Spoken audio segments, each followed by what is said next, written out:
साहिब बंदगी सतनाम।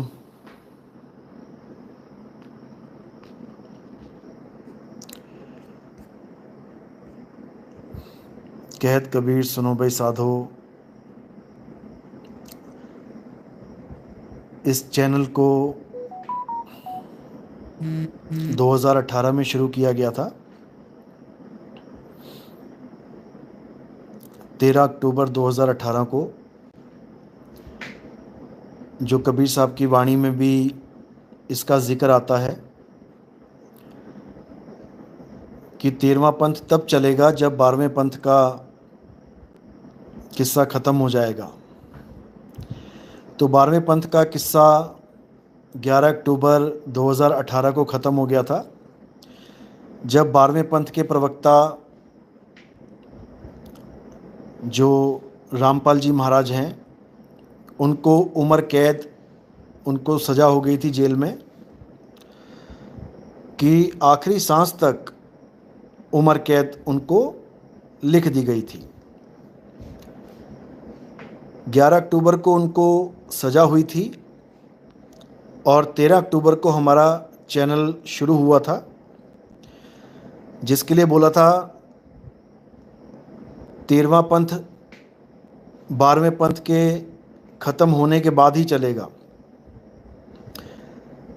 13वां पंथ तब लग छुपाई जब लग द्वादश पंथ ना मिट जाई, मूल ज्ञान तब लग छुपाई जब लग द्वादश पंथ ना मिट जाई। तो ये जो पंथ उजागर हुआ, ये 13 अक्टूबर को उजागर हुआ और इसको बड़ा छुपा के रखा गया था, क्योंकि आपको पता है कि मदन साहिब के द्वारा ही इस पूरे मूल ज्ञान को, इसकी शुरुआत हुई थी। लेकिन ये गुप्त पंथ चला, बड़े ही गुप्त तरीके से ये चलता रहा और बहुत से संतों ने मदन साहिब की वाणी, जो कि बहुत मशहूर भी हुई, उसको यूज़ भी किया, मिसयूज़ किया और संत का नाम का जिक्र तक नहीं किया। लेकिन ये सब परमात्मा की पूरी प्लानिंग के तहत ही हुआ, क्योंकि पहले वो इस वाणी को मशहूर करना चाहते थे ताकि इस वाणी को बच्चा बच्चा जाने, और जब ये वाणी का खुलासा होगा तो बच्चे बच्चे को इस पर विश्वास भी होगा। ये सब मालिक की दया होती है। देखो, तो रामपाल जी महाराज ने, राधा स्वामी वालों ने, यहाँ तक कि मधु परमहंस जी ने भी इस वाणी को अपने ग्रंथों में छापा। सोई गुरु पूरा कहावे, दो अक्षर का भेद बतावे, एक छुड़ावे एक लखावे, तब प्राणी निज घर को जावे। अच्छी तरह उसको बताया नहीं, केवल छाप दिया और दो अक्षरों का भेद बता दिया, ओम सोहंग। बिल्कुल गलत ज्ञान था ये। रामपाल जी ने तो नाम तक बदल दिया, नानक साहब का नाम छाप दिया अपने ग्रंथ में। तो ये सब ये मालिक की दया से ही हुआ है, क्योंकि उनको झूठा सिद्ध करना था मालिक ने, परमात्मा ने उनको झूठा सिद्ध करवाना था, इसलिए उनके ग्रंथों में नानक साहब का नाम छपने दिया। तो ये भी जीव के कल्याण के लिए था। तो तब से ये पंथ जो उजागर हुआ, आज 29 जुलाई के दिन इसमें 1 लाख सब्सक्राइबर, श्रोतागण जुड़ चुके हैं। आज ही के दिन 1 लाख पूरे हुए हैं। और आज का दिन भी परमात्मा ने इसलिए चुना क्योंकि आज ही के दिन मुझे नाम दीक्षा देने का आदेश हुआ था। जो हमारे पंथ में लंगोटी दी जाती है, आज ही के दिन इस दास को परमात्मा ने चुना था। कोरोना का समय था, कोई कहीं आ जा नहीं सकता था, फिर भी इस दास को परमात्मा ने आश्रम तक पहुंचाया और 5 संतों के बीच में, संत तो और भी थे, लेकिन हमारे यहाँ एक जो प्रथा है, जो संतों ने एक नियम बनाया है कि जब तक 5 संत नहीं होंगे तब तक किसी को लंगोटी नहीं दी जाएगी। तो उस वक्त भी 5 संतों के हाथों से लंगोटी को छुआ गया, तब वो प्रदान की गई, जो आपको वीडियो दिखाया भी जा चुका है। क्योंकि कई लोग भरमाने की कोशिश करते हैं कि नितिन दास तो गुरुजी से अकेले में नाम दीक्षा का हुक्म लेके आ गया। ऐसा बिल्कुल नहीं था। इसकी पूरी वीडियो हमारे पास है, क्योंकि बोलने वाले बहुत कुछ बोलते हैं, विरोधी पार्टी तो उसका काम ही बोलना है, भरमाना। उसकी पूरी वीडियो है। उसमें एक जो जर्दा तंबाकू खाते थे महात्मा जी, उनका हाथ भी नहीं लगवाया गुरुजी ने, क्योंकि ये मेरी डिमांड थी कि जो मुझे लंगोटी प्रदान की जाएगी उसमें किसी भी ऐसे संत का हाथ ना लगे जो मांस भक्षण करता हो या जो नशा करता हो। तो इसका पूरा ख्याल रखा गुरुजी ने, और 5 संतों के सानिध्य में, उनकी हाजिरी में मुझे इसी दिन, आज ही के दिन नाम दीक्षा का आदेश दिया था। तो परमात्मा ने आज के ही दिन 2024 में 29 जुलाई को आज 1 लाख श्रोतागण पूरे किए। आप लोग को बहुत बहुत मुबारकें। अब धीरे धीरे जीव जागेंगे और जगाएंगे। अब जो असली खेल शुरू होने वाला है, जो मैं हमेशा स्टेटस लगाता था 2021-22 में, 23 में लगाता था कि असली खेल 2023 के बाद शुरू होगा, यानी 2024 में शुरू होगा। अब वो खेल शुरू होगा। अब देखते देखते देखते देखते ऐसे ऐसे जीव जागेंगे, मालिक के हंस जागेंगे और सत्य असत्य का निर्णय करेंगे, खुद से करेंगे। अब जितने भी बाबा लोग हैं, ये सब हमारा ही ज्ञान, हमारी ही नकल मारते दिखाई देंगे आपको। अब ऐसा समय आएगा, क्योंकि जब कृष्ण आता है तो पौंड्रक भी आ ही जाता है। समझो इस बात को। अब इतने पौंड्रक दिखाई देंगे, क्योंकि उस जमाने में तो एक ही पौंड्रक था। क्यों? क्योंकि एक ही कृष्ण थे और एक ही कंस था। लेकिन अब इस जमाने में घर घर में कल्कि आएगा, क्योंकि घर घर में कली विराजमान है। इतने कली आएंगे, इतने कली आएंगे, तुम गिनते गिनते थक जाओगे। और इतने कल्कि आएंगे कि तुम गिनते गिनते थक जाओगे। लेकिन शुरुआत एक से ही होती है। कबीर एक ही हैं, लेकिन सबको कबीर बनाने आते हैं। अरे कबीर कबीर क्या करे, तू खोज आपन शरीर, 10 इंद्रियां बस में कर, तू आपे आप कबीर। इसी प्रकार जैसे कबीर साहब सबको कबीर बनाने आते हैं, इसी प्रकार कल्कि भी सबको कल्कि बनाने आएंगे, क्योंकि तुम लोग कली बने बैठे हो। तुम्हारे मन के अंदर कली विराजमान है। कली ने हर मन को, हर तन को किडनैप कर लिया है। उस पे अपना असर छोड़ दिया है, सबको अपने रंग में रंग दिया है। अब सबको कल्कि बनाना है, सबको घोड़े पे बैठाना है, हाथ में तलवार देनी है। यानी सबके विवेक की तलवार हाथ में होनी चाहिए और अकल के घोड़े दौड़ने चाहिए। एक भी घोड़े को सुस्ताने नहीं देंगे। अब आलस खत्म कर देंगे, सबकी दौड़ लगवा देंगे, सबके अकल के घोड़े दौड़ेंगे और सबके हाथों में विवेक की तलवार होगी, तो सब कल की अवतार होंगे। समझ लो अच्छे से बात को। कीट न जाने भृंग को, गुरु कर ले आप समान। नितिन दास यहां पर सबको नितिन दास बनाने आया है। चौथी गद्दी होई अवतारा, ताका चरित्र विदित संसारा। हम उनके सिर बैठब आई, और वासे पार कोई नहीं पाई। तो अब समय आ गया है मेरे भाइयों। हिंदू, मुस्लिम, सिख, ईसाई, बुद्ध, जैन, आस्तिक, नास्तिक, जो भी हैं, जितने भी हैं, अब सत्य की खोज करेंगे, सत्य को पहचानने की कोशिश करेंगे, सत्य को समझने की कोशिश करेंगे और धीरे धीरे धीरे उस सत्य तक पहुंच जाएंगे। क्योंकि समय आ गया है, आ चुका है समय। अब घर घर होगा बोध विचारा, घर घर में बोध होगा, घर घर में सत्य सत्य का निर्णय होगा। ऐसा नहीं है कि विरोधी शांत रहेंगे, बिल्कुल नहीं। पूरा जोर लगाएंगे भरमाने में कि किसी भी प्रकार से शेर का बच्चा शेर से दूर हो जाए, ताकि लकड़बग्गे उसको आसानी से शिकार कर पाए। याद रखना, शेर का बच्चा जैसे ही शेर से अलग हुआ, अब उसकी खैर नहीं। अब लकड़बग्गे उसको शमशान पहुंचा देंगे, लख 84 में भटका देंगे।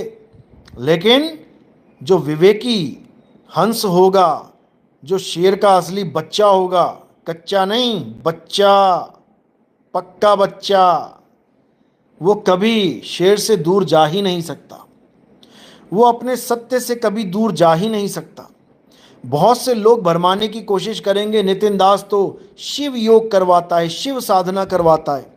उन निकम्मों से पूछो कि तुम्हें बताया किसने कि शिव साधना क्या होती है? हमसे ही सुन के, हमसे ही सीख के, हमें ही शिव योगी बना दिया। वाह रे वाह, बहुत होशियार हैं ये लोग। लेकिन ये कच्चे घड़ों को फोड़ सकते हैं, पक्कों को नहीं। ये भरमाने की पूरी कोशिश करेंगे कि चाहे नाभि में ध्यान लगा लो, चाहे त्रिकुटी में ध्यान लगा लो, चाहे नितिन दास जहां बता रहा है वहां ध्यान लगा लो, ये सब ब्रह्म ज्ञान ही है, ये सब शिव योग ही है। उन निकम्मों को ये नहीं पता कि नितिन दास काया से ध्यान हटवाता है, काया में लगवाता नहीं है। उनको ये नहीं समझ में आ सकता, क्योंकि उनको काया ही दिखाई देगी, उनको काया ही दिख रही है, शब्द नहीं दिखाई देगा। क्योंकि उनके भाग्य में शब्द का ज्ञान है ही नहीं। चाहे इस क्लास में आकर भी बैठ जाएं, वो तब भी छोड़ के जाएंगे अज्ञानतावश। लेकिन जो विवेकी हंस होगा, वो कभी भी सार शब्द की भक्ति को नहीं छोड़ेगा, कभी नहीं छोड़ेगा। क्योंकि उसको पता है कि सार शब्द का स्थान कहाँ है। 9 द्वार नहो दर फीके, रस अमृत 10वें चुईजे। वो कभी भ्रमित नहीं होगा। उसे पता है 9 द्वार इस काया के विष की बेलरी हैं, 10वां द्वार भी अज्ञानता का ही द्वार है। लेकिन जहां हम भेद समझाते हैं वो निराधार है। संतो सार शब्द निराधारा, उसके आधार पे ये शरीर खड़ा है, उसके आधार पे ये शरीर चल रहा है। उसके आधार से, यानी उस सार शब्द के आधार से ये कठपुतली नाच रही है 5 तत्वों की। कोई ये मत सोच के बैठ जाए कि इस काया के आधार पे सार शब्द टिका हुआ है। ये मत समझने लग जाना। तो ऐसे भी लोग हैं जो भरमाने में कोई कमी नहीं छोड़ेंगे। लेकिन जो सच्चा हंस है, जो विवेकी हंस है, उसको कोई माई का लाल भरमा नहीं सकता। समझ लो अच्छे से। तो इसलिए अच्छे से समझो इस ज्ञान को, इस मूल ज्ञान को। नवल किशोर साहिब बंदगी सतनाम, उषा शर्मा सतनाम साहिब बंदगी, जय सतनाम। सुनीता साहिब बंदगी सतनाम, भैरवदास साहिब बंदगी सतनाम, रूपनारायण सिंह जय सतनाम, निशा शाक्या साहिब बंदगी सतनाम, दीपक मानकपुरी सतनाम, निगम वर्मा साहिब बंदगी, पवन बघेल जय सतनाम, जय सतनाम, रीता साहिब बंदगी, अंग्रेज सिंह अमृतसर जय सतनाम, मिस्टर विजय साहिब बंदगी सतनाम, रोशन लाल जय बंदी छोड़ की, सतीश कुमार, राहुल दास सत्यनाम, सत्य ज्ञान की आंधी साहिब बंदगी सतनाम, अक्षर पार निअक्षर भरपूर है। जय सतनाम। सुषमा दास महल साहिब बंदगी। दीपक मानकपुरी जय बंदी छोड़ की। जय सतनाम। बबीता सतनाम साहिब बंदगी। जय सतनाम। वरुण भल्ला साहिब बंदगी सतनाम। जय बंदी छोड़ की। जय सतनाम। योगेश साहिब बंदगी। चारू बंसल सतनाम साहिब बंदगी। इला साहिब बंदगी सतनाम। नाव्या सतनाम सतनाम सतनाम। स्नेहा दासी साहिब बंदगी। पूरनदास जय सतनाम। सृष्टि साहिब बंदगी सतनाम। विनोद जय सतनाम। समाधान सतनाम सतनाम। कबीर एजुकेशन साक्षी रावत संध्या सतनाम। नव्या बंसल सतनाम साहिब बंदगी। रेखा मित्तल सतनाम सतनाम साहिब बंदगी। शिवानी खन्ना साहिब बंदगी। रजनीश जय सतनाम। नंदूदास प्रदीप पांडुरंग डांगे साहिब बंदगी सतनाम। जय महाराष्ट्र सतनाम। भुवनेश्वर साहू सतनाम। अरुणा सतनाम साहिब बंदगी सतनाम। मिस्टर पीएमजी साहिब बंदगी जय सतनाम। पवन बघेल बबली साहिब बंदगी। नितिन का चेला सतनाम सतनाम। योगेश कुमार सतनाम। ब्रजेश साहिब बंदगी। मोहम्मद नबी साहिब बंदगी सतनाम। पूरनदास सतनाम साहिब बंदगी सतनाम। मूल ज्ञान जय सतनाम। शेरा मानिकपुरी साहिब बंदगी सतनाम। उषा सतनाम। राम प्यारी जय सतनाम।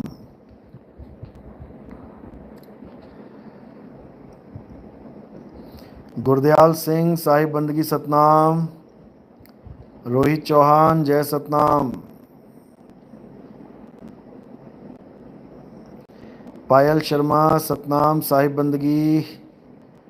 प्रमोद चंद्र मिश्रा जय सतनाम जय सतनाम।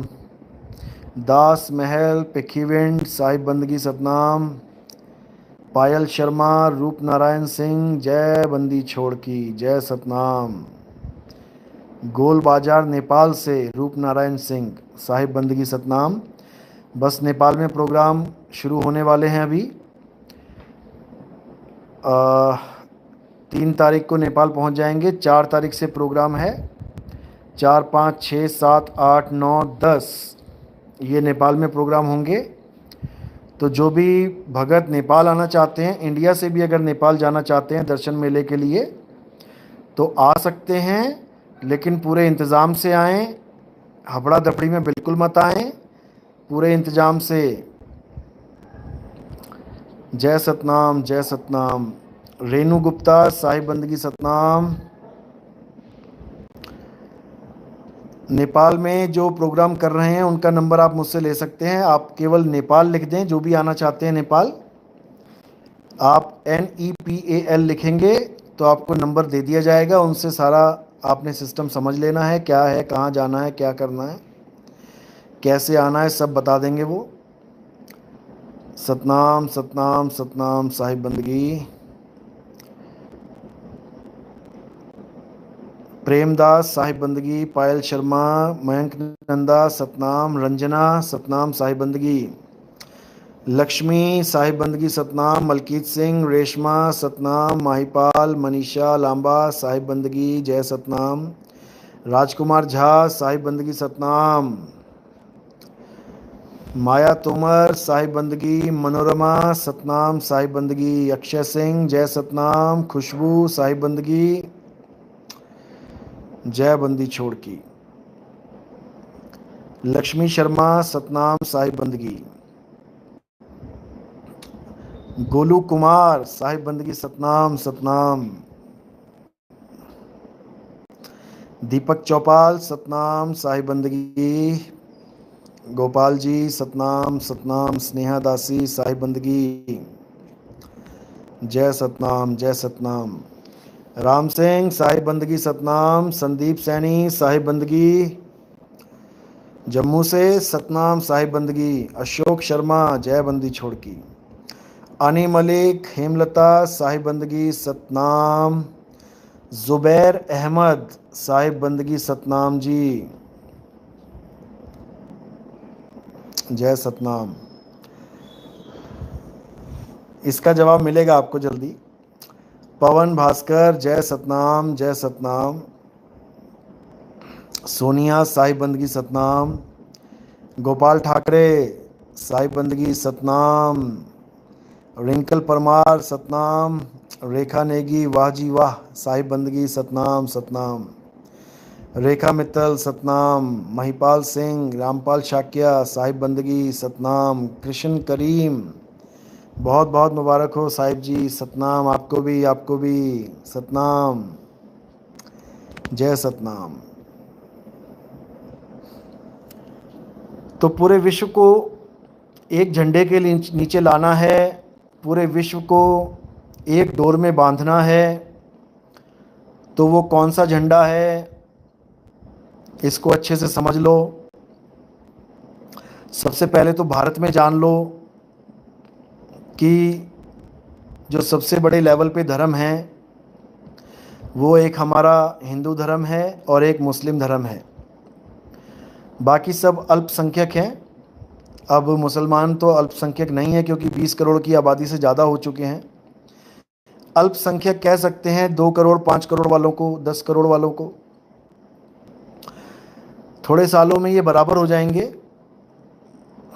आपके सामने आपने देखा ही है, आज़ादी जब मिली थी 1947 में, तब क्या रेशियो थी और आज क्या रेशियो हो गई है। आने वाले 15, 20, 25 सालों में ये रेशियो और बढ़ जाएगी, पता लग जाएगा, 50-50 पे आ जाएंगे। तो अब क्योंकि ये बहुत बड़े धर्म बन गए हैं इस देश में, बहुत बड़े मत हो गए हैं और मत भी एक दूसरे के विरोध में ही चलता है ज़्यादातर इनका काम। अब हमें ये सीख देनी है सब लोगों को, हिंदू और मुसलमानों को, कि देखो भाई, इस देश में दोनों को रहना है। ऐसा नहीं है कि कोई देश छोड़ के जाने वाला है। तुम लाख कह दो कि चले जाओ पाकिस्तान, चले जाओ पाकिस्तान, कोई पाकिस्तान नहीं जाने वाला। चाहे दूसरी पार्टी कहती रहे तुम देश छोड़ दो, कोई छोड़ने वाला नहीं, रहना इसी देश में है। तो इसका सॉल्यूशन निकालना है हमने। झगड़ों से बात नहीं बनेगी, क्रोध को क्रोध नहीं खत्म कर सकता, क्रोध को प्रेम ही खत्म कर सकता है। तो सीख हमारे झंडे से ही लेनी है हमने। हमारा जो तिरंगा झंडा है इसको अच्छे से समझ लो, इसी में सारे झगड़े का इलाज है। सारा झगड़ा खत्म हो जाएगा अगर तिरंगा अच्छी तरह समझ लिया आप लोगों ने तो। सबसे ऊपर हमारा जो कलर है भगवा कलर है और सबसे नीचे जो हमारा कलर है हरा कलर है। बहुत इम्पोर्टेंट कलर हैं ये, इन दोनों के बिना काम चलने वाला नहीं है। पहले तो ये समझ लो। कोई भी एक दूसरे को ये कहना बंद कर दो कि तुम भारत देश छोड़ दो।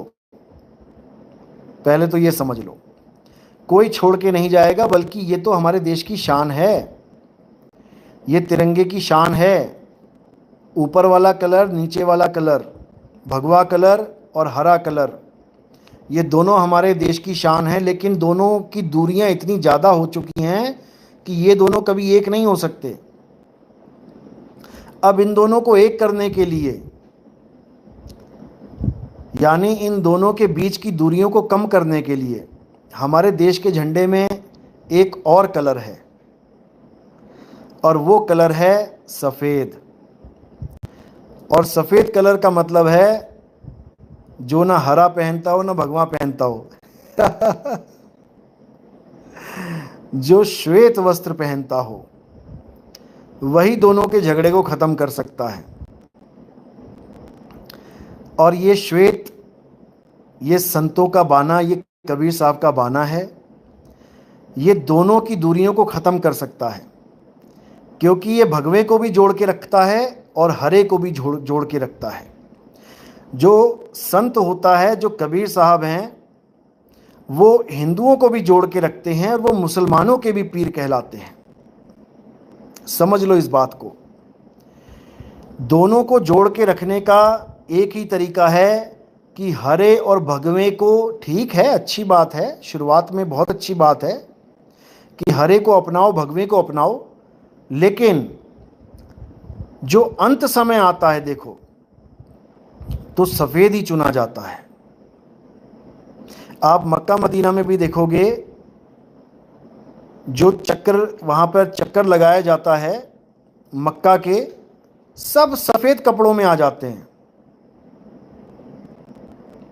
सब के सब सफ़ेद कपड़े को चुन लेते हैं। और हमारे हिंदू धर्म में भी देख लो, मृत्यु में कोई भगवा कलर का कफन नहीं डालता। एक भी लाश दिखा दो जो भगवा कलर का कफन डला हो, कफन हमेशा सफ़ेद का ही होता है। यानी इस काया से छुटकारा हो गया, अब सफ़ेद कपड़ा डाल दो इस पे, यानी निःकलंक हो जाओ। अब दोबारा इस मायावी सृष्टि में मत आओ, सदा सदा के लिए, सदा सदा के लिए उस एक रंग में रंग जाओ। मन के बहुत से रंग हैं, अरे छिन आए छिन जाए, एक रंग में जो रंगे सो जन संत कहाए। ठीक है, हरे से भी प्रेम है, भगवे से भी प्रेम है, लेकिन ये कभी एक नहीं हो पाएंगे। एक होना है तो सफ़ेद में आ जाओ, निःकलंक में आ जाओ। इस पे कोई दाग नहीं है, ये बिल्कुल सफ़ेद है, श्वेत है। इसी की महिमा भी गाई है संतों ने। सतलोक के बारे में श्वेत श्वेत श्वेत करके बता दिया, श्वेत सिंहासन, श्वेत परमात्मा, श्वेत चंवर, श्वेत जल, श्वेत पहाड़, सब कुछ श्वेत ही बता दिया कि सब कुछ सफ़ेद ही है वहाँ पे। और अज्ञानी गुरु उसको सफ़ेद सफ़ेद करके बयान करते रहे कि वहाँ पर सोना है, चांदी है, लेकिन वहाँ पर सब कुछ सफ़ेद है। अरे भैया, वहाँ सब सफ़ेद है तो तुम वहाँ पर तुम निर्णय नहीं कर पाओगे कि इसको मैं क्या बोलूँ और उसको मैं क्या बोलूँ। सोना किसे बोलूँ जब सब सफ़ेद ही है, चांदी किसे बोलूँ जब सब सफ़ेद ही है। मिट्टी सफ़ेद, हवा सफ़ेद, पानी सफ़ेद, सब कुछ सफ़ेद, तो मैं क्या नाम रखूँ किसी का।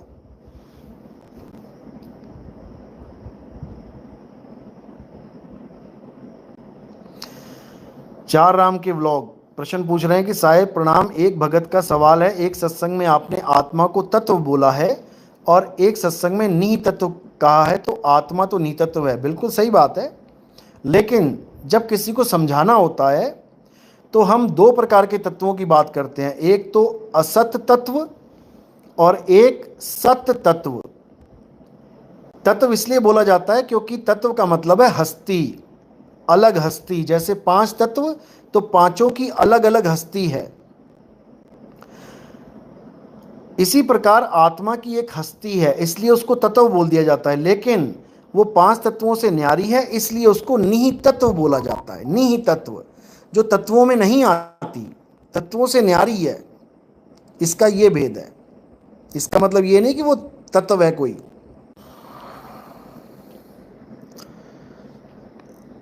तो आत्मा निहि तत्व है, तत्वों से परे है, इन पंच भौतिक तत्वों में नहीं आती वो।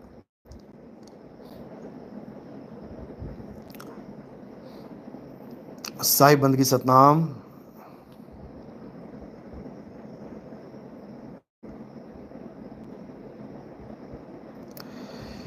मीनाक्षी पानीपत सतनाम, साहिब बंदगी सतनाम, जय सतनाम।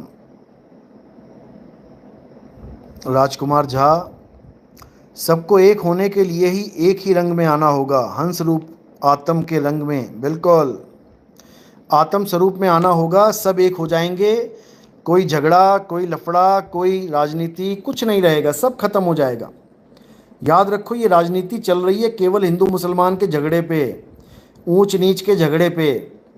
हर इंसान राजनीति से परेशान है, लेकिन उसको पता नहीं है कि राजनीति का बीज कहाँ है। पेड़ से परेशान हो रहे हैं लेकिन बीज को नहीं समझ पा रहे हैं। अगर बीज का नाश कर दें तो पेड़ का नाश हो जाएगा। तो बीज कहाँ पे है? हिंदू मुस्लिम, ऊंच नीच धर्म, रंग भेद, जाति भेद, वर्ण भेद, अक्षर भेद, भाषा भेद, ये सब यही बीज है राजनीति का। यहीं से राजनीति शुरू होती है। आज ऊंची जात नीची जात करने वाले हजारों बैठे हुए हैं, सब राजनीति खेल रहे हैं, अपनी रोटियां सेक रहे हैं। किसी को तुमसे कोई मतलब नहीं है भाई। तुम्हारी मदद भी कोई कर रहा है तो अपने फायदे के लिए। ये सब राजनीति है। आज कोई नीच जात वाला कोई उठ के आ जाता है, मैं शूद्रों का मैं भला करूंगा, मैं छोटी जात वालों को ऐसे करूंगा वैसे करूंगा, इतना महान बना दूंगा। कितने राज करके चले गए, वहीं के वहीं है सब। ऊंची जात वालों से ज़्यादा तो नीची जात वालों में राजनीति चलती है। एक से एक धुरंधर पड़े हुए हैं जो शेड्यूल कास्ट का मिसयूज कर रहे हैं। कुछ नहीं करते उनके लिए, बस भाषणबाजी चलती है और खुद एमएलए एमपी बन के बैठ जाते हैं। तो इसको भी खत्म करना है। जातिवाद धर्म भेद खत्म कर देना है। ये पॉलिटिक्स खत्म हो जाएगी, उसके बाद देश का कल्याण शुरू होगा। उसके बाद जाति वालों को, अपने धर्म वालों को वोट नहीं पड़ेंगे। उसके बाद उसको वोट पड़ेंगे जो इस देश का भला करेगा, जो भ्रष्टाचारियों को सबक सिखाएगा। और भ्रष्टाचार खत्म करना है मेरे भाई, तो कोई नेता नहीं कर सकता, याद रखना। ये तुम्हें और हमें ही करना पड़ेगा। भ्रष्टाचार खत्म करने के लिए हमने मुहिम जो छेड़ रखा है, उसमें आप ज्वाइन हो सकते हैं। केजीएफ टीम हमारी जो बन रही है, उसमें आप ज्वाइन हो सकते हैं। और केजीएफ टीम किसी एक धर्म की नहीं है। केजीएफ का मतलब है कबीर गुरु की फौज। केजीएफ का मतलब है कादिर करीम गुरु की फौज। केजीएफ का मतलब है कर्ता पुरख गुरु की फौज। केजीएफ का मतलब है कृष्ण कल्कि गुरु की फौज। केजीएफ का मतलब है किंग क्राइस्ट गुरु की फौज। सब धर्मों के विवेकी हंसों की फौज। और ये फौज ऐसी बनेगी कि इसके आगे बड़े बड़े धुरंधर नतमस्तक हो जाएंगे, क्योंकि ये फौज भ्रष्टाचार को जड़ से ख़त्म करेगी। अभी ये टीम बन रही है, धीरे धीरे इतना ज़्यादा फैलाव होगा कि लोग सोचेंगे कि भ्रष्टाचार करे कि ना करे, केजीएफ वाले आ जाएंगे।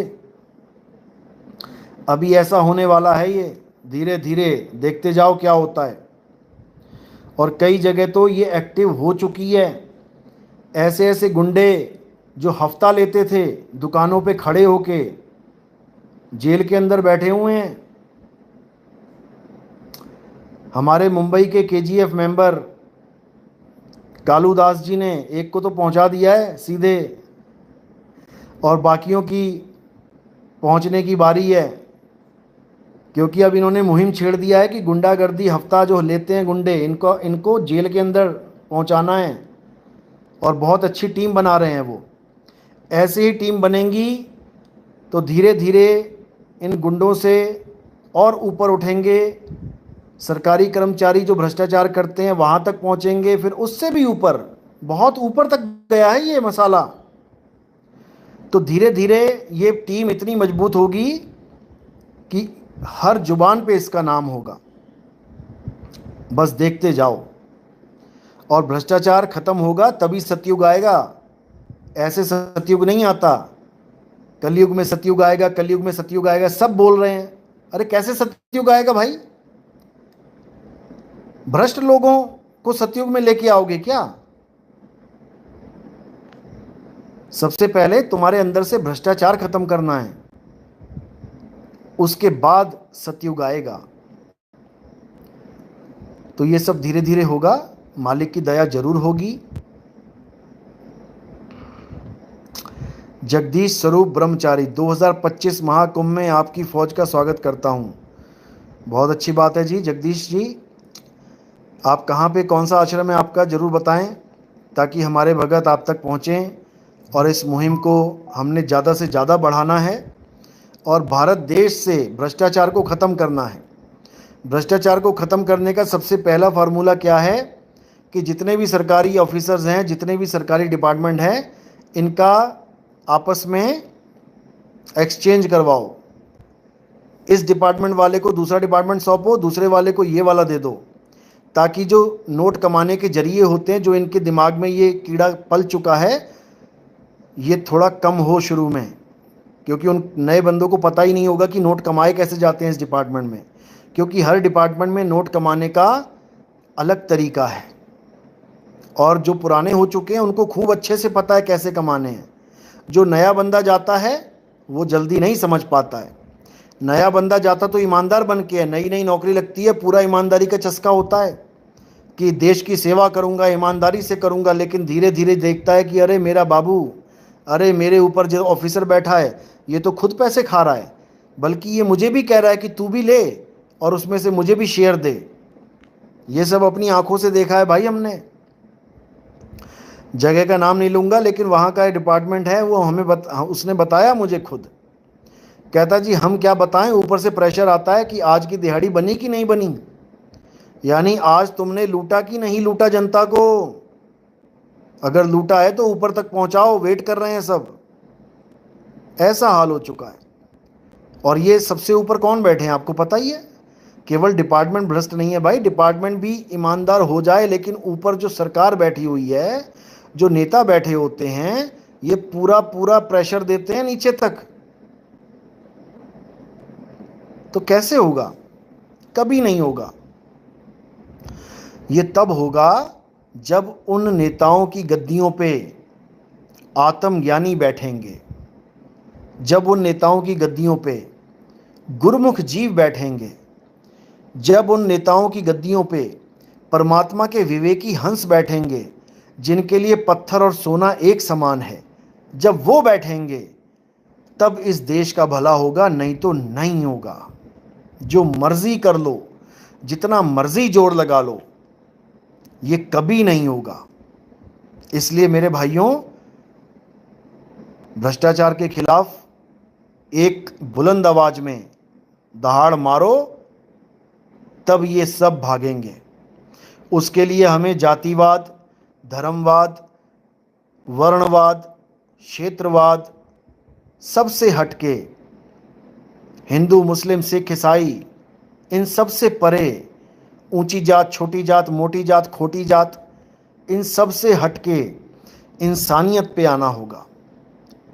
हमें एक इंसान का धर्म निभाना होगा, इंसानियत का धर्म निभाना होगा, जिसको हम कहते हैं कि मुस्लिम तब बन सकते हैं जब ईमान में आ जाएं। ईमान क्या होता है? ईमान का मतलब ये नहीं होता कि 5 टाइम नमाज पढ़ूंगा, कलमा पढ़ूंगा तो मैं ईमान वाला हो गया। ईमान का मतलब होता है जो ईमानदारी से जीवन जिए। जब हम वर्ड यूज करते हैं ईमानदार, तो उसका मतलब होता है नो बेईमानी, कोई बेईमानी नहीं, कोई भ्रष्टाचार नहीं। तब हम कह सकते हैं कि ये ईमानदार है। और याद रखो, बिना ईमान के कोई मुस्लिम नहीं हो सकता। पहले जीवन में ईमानदारी लानी ही पड़ेगी। इसी प्रकार बिना ईमानदारी के कोई सनातनी नहीं हो सकता। ईमानदारी लानी ही पड़ेगी, अन्यथा कुछ नहीं हो सकता।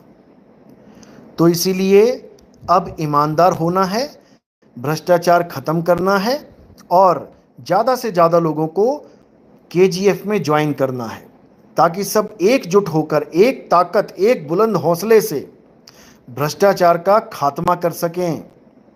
याद रखो, और बहुत जल्दी मैंने बताया था कि एक एप्लीकेशन बनेगी जिसमें KGF टीम की अचीवमेंट्स डाली जाएंगी।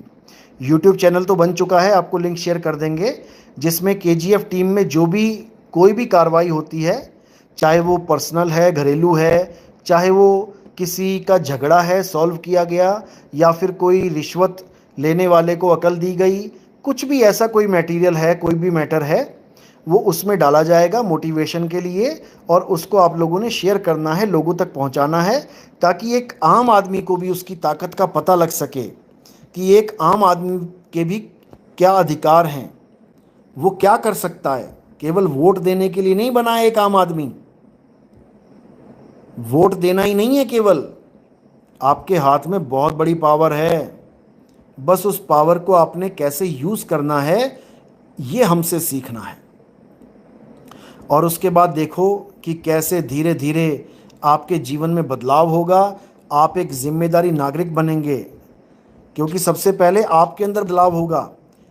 याद रखो, जैसे ही आपका कार्ड बनेगा सबसे पहले आप शुद्ध हो जाएंगे, सबसे पहले आप भ्रष्टाचार से अलग होंगे।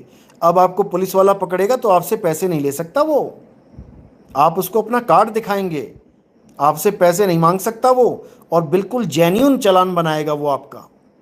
जो आपने गलती करी है केवल उसी की सज़ा मिलेगी। कार्ड का मतलब ये नहीं कि आपको गलतियों की माफ़ी मिलेगी, बिल्कुल नहीं। लेकिन जो भ्रष्टाचार करने की कोशिश करेगा आपके साथ वो नहीं करेगा। आप सरकारी डिपार्टमेंट में कहीं गए हैं तो जो भी फीस, जेन्युइन फीस है, जो सरकार की फीस है, वो आपसे ली जाएगी। लेकिन कोई कहे कि आपसे 2 नंबर का पैसा ले लूं, एक बार कार्ड दिखा देना उसको, जीवन में कभी दोबारा तुम्हारी शक्ल देख के पैसे नहीं बोलेगा कि मुझे पैसे दे दो। उस कार्ड की इतनी बड़ी वैल्यू है, याद रखना। और कोई मांगता है तो हमें बताना कि क्या क्या करना है, अब फिर अच्छे से समझाया जाएगा। तो इसी तरह अपने देश को महान बनाना है। आज भ्रष्टाचार में कितना आगे जा चुका है ये देश, इसीलिए कर्जे में डूबा हुआ है। अगर अच्छे से विवेक के द्वारा अगर कार्य करोगे तो ये कर्जा, मैं कहता हूँ, 1 महीने के अंदर उतर सकता है। अगर हमारे देश से भ्रष्टाचार खत्म हो जाए, 1 महीना भी मैंने ज़्यादा बोला है, क्योंकि इतना पैसा ब्लैक में, इतना पैसा ब्लैक में घूम रहा है, तुम सोच भी नहीं सकते, सोच भी नहीं सकते। अगर वही पैसा देश के लिए यूज़ हो जाए तो ये जितना भी कर्जा हमारे देश के ऊपर है वो सारा कर्जा उतर जाए और हम आज़ाद हो जाएं। हम आज़ाद नहीं है, गुलाम ही हैं अभी हम। हमारी दवाइयाँ तक तो हमें विदेशों से बताया जाता है कि क्या दवाई देनी है। हम अपनी दवाई भी अपने मन से नहीं ले सकते। हमारे डॉक्टर वो ट्रीटमेंट अपने मन से नहीं कर सकते। जितने भी एलोपैथी डॉक्टर हैं इनको गाइडलाइंस आती हैं कि इस बीमारी में ये दवाई देनी है, इस बीमारी में ये दवाई देनी है। अगर कोई आयुर्वेदिक वाला कहे कि हम ये दवाई दे के ठीक कर देंगे तो उसकी नहीं मानी जाती। कोई होम्योपैथी वाला कहे कि हम ये सब ठीक कर देंगे, उसकी सुनवाई नहीं होती। समझो, जब तक खुद को नहीं पहचाना, जब तक कुछ होने वाला नहीं है।